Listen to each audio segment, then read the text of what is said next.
Alangkah baiknya kita berdoa dulu. Ketua, tolong pimpin doa. Baik Bu, bersiap membaca basmalah.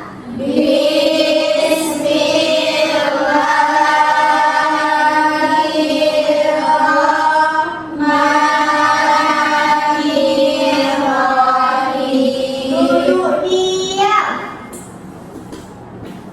Nah, baik. Sebelum Ibu masuk ke pelajaran hari ini, Ibu mau bertanya, apakah hari ini ada yang tidak hadir, Ketua? Hadir semua Bu. Alhamdulillah, berarti hadir semua ya. Ya Bu. Sebelum Ibu mau masuk ke pembelajaran hari ini, Ibu mau tanya, gimana ulangan Ananda minggu lalu? Ada kendala?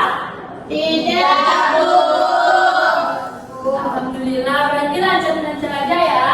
Lancar Bu. Nah, baiklah.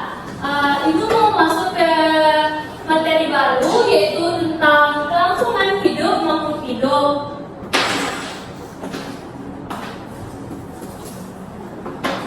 Nah, selanjutnya di sini Ibu akan menjelaskan tujuan pembelajaran kita hari ini. Yang pertama, peserta didik mampu menjelaskan pengertian kelangsungan hidup. Yang kedua, peserta didik mampu menjelaskan jenis-jenis adaptasi. Nah, yang ketiga, peserta didik mampu menjelaskan seleksi alam. Nah, cakupan materi kita pada hari ini yaitu tentang pengertian kelangsungan hidup, yang kedua adaptasi, serta yang ketiga seleksi alam. Nah, coba Anda perhatikan gambar di depan. Ini merupakan gambar apa? Ada yang tahu? Bunglon. Bunglon. Anda pernah melihat bunglon? Nah, biasanya bunglon ini melakukan kelangsungan hidup dengan apa, Ananda? Ada yang bisa jawab? Saya Bu. Ya, coba bisa. Berubah warna Bu. Ya, berubah warna ya. Makhluk hidup mempunyai kemampuan untuk melakukan kelangsungan hidupnya. Salah satunya yaitu bunglon. Bunglon ini melakukan kelangsungan hidupnya dengan merubah warnanya, yang bertujuan di sini untuk melindungi dirinya dari musuh.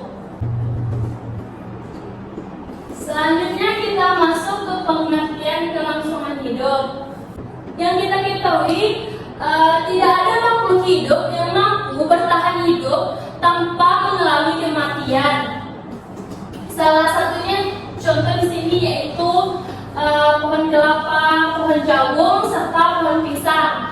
Namun yang kita ketahui, pohon pisang ini memiliki umur yang lebih lama daripada pohon jagung. Nah, selanjutnya pohon pisang. Ibu sekarang mau tanya, Anda tahu nggak apa yang dilakukan pohon pisang sebelum mati atau gugur pohonnya? Halo.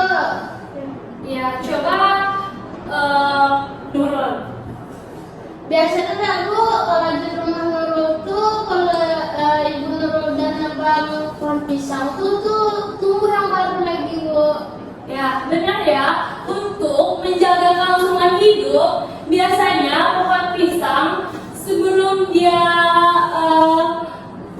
pohonnya mati, itu sebenarnya dia akan menumbuhkan tunas baru pada bonggolnya. Nah, dengan menumbuhkan tunas baru ini, yang disebut pohon pisang ini dapat menjaga kelangsungan hidupnya sendiri. Selanjutnya kita masuk ke adaptasi. Ananda pernah dengar kata adaptasi? Pernah Bu. Siapa yang tahu di sini pengertian dari adaptasi? Saya Bu. Ya, coba Diana. Adaptasi itu Bu menyesuaikan diri dengan lingkungannya Bu. Nah, benar ya, adaptasi ini sesuatu makhluk hidup yang dapat menyesuaikan diri dengan lingkungannya. Sekarang Ibu mau bertanya, bagaimana jika adaptasi itu tidak terjadi?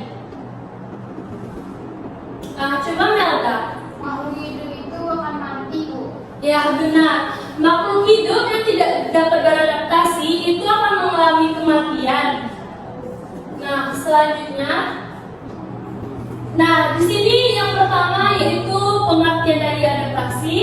Adaptasi adalah kemampuan makhluk hidup untuk menyesuaikan diri dengan lingkungan hidupnya. Nah, ada beberapa cara penyesuaian diri yang dapat dilakukan, yaitu dengan penyesuaian bentuk tubuh organ, serta penyesuaian bentuk organ tubuh dan tingkah laku dalam menanggapi perubahan lingkungannya. Contohnya di sini yaitu ikan koi. Ikan koi atau ikan hias ini, jika kita ambil dari habitat aslinya lalu kita pindahkan ke kolam buatan kita sendiri, pasti dalam beberapa hari ikan itu akan mengalami mati satu persatu. Benar kan? Benar. Nah, selanjutnya yaitu jenis-jenis adaptasi. Yang pertama adalah adaptasi fisiologi. Adaptasi fisiologi ini adalah penyesuaian diri makhluk hidup melalui fungsi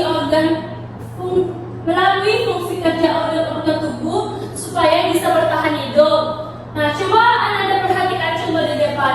Di sini ada contoh adaptasi fisiologi pada hewan. Yang pertama yaitu pada kulit unta yang berfungsi menyimpan lemak sebagai cadangan. Yang kedua yaitu ada ikan air tawar, biasanya meminum sedikit air dan mengeluarkan banyak urin. Nah, yang ketiga yaitu adaptasi fisiologi pada ikan air laut, yaitu dengan banyak meminum air dan menghasilkan sedikit urin.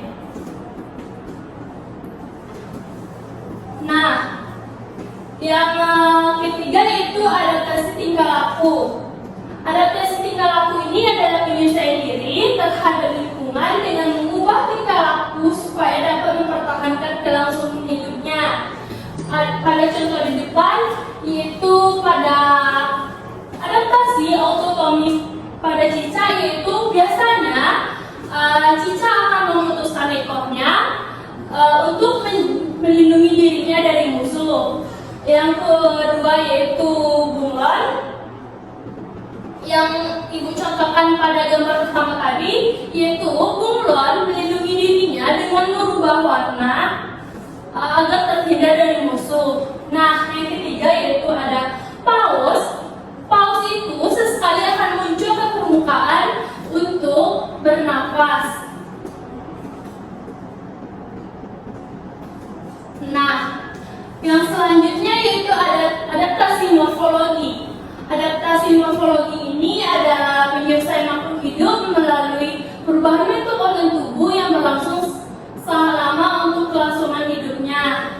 Yang pertama, contohnya di sini ada ayam. Apakah Anda pernah melihat ayam? Tentu saja pernah kan?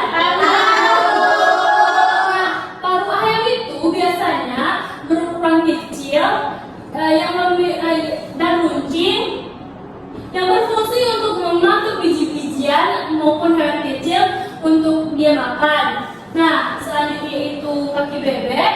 Kaki bebek itu memiliki fungsi selaput di antara jari kakinya untuk berjalan di lumpur atau membantu saat berenang. Nah, yang ketiga yaitu ada seleksi alam. Seleksi alam yang pertama di sini yaitu faktor penyebab alam. Yang pertama yaitu suhu lingkungan. Ananda pernah nonton nggak anak kecil dengan beruang? Pernah. Coba Desa, film itu film apa namanya? Masya and the Bear, Bu. Nah, ya, Ananda ada yang tahu kenapa beruang itu bisa bertahan hidup dalam suhu dingin? Tidak tahu, Bu. Nah, di sini Ibu akan menjelaskan ya, kenapa dasarnya beruang pada suhu dingin itu berbulu tebal.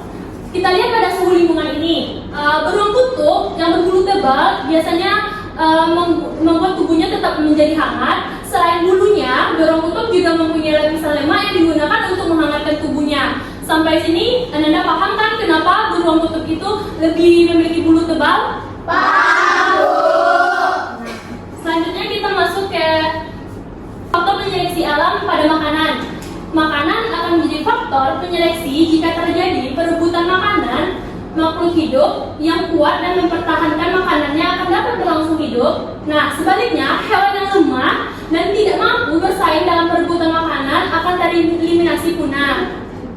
Nah, selanjutnya cahaya matahari, yaitu pada faktor matahari berhubungan dengan penyeleksi tumbuhan tingkat tinggi yang berklorofil karena tumbuhan menggunakan cahaya matahari untuk pembentukan makanan. Nah, selanjutnya kita masuk ke kepunahan makhluk hidup.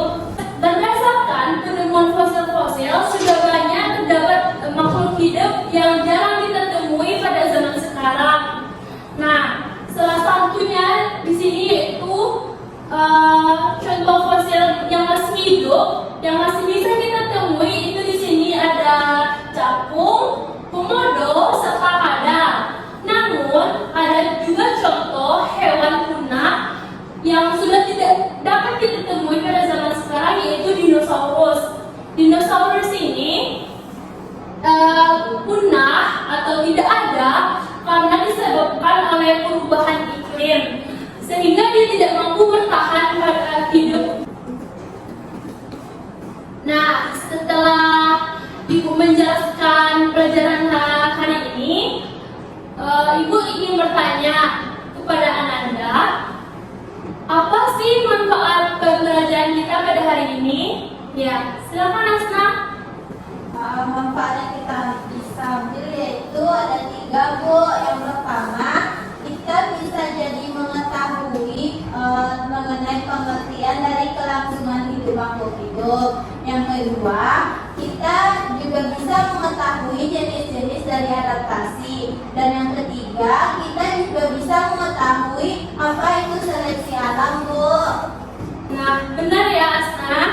Dari manfaat belajar kita pada hari ini yang disebutkan Asna itu benar. Beri aplaus dulu kepada Asna. Di sini Ibu akan melengkapi apa manfaat belajar kita hari ini. Yang pertama, kita jadi mengetahui pengertian dari kelangsungan hidup makhluk hidup.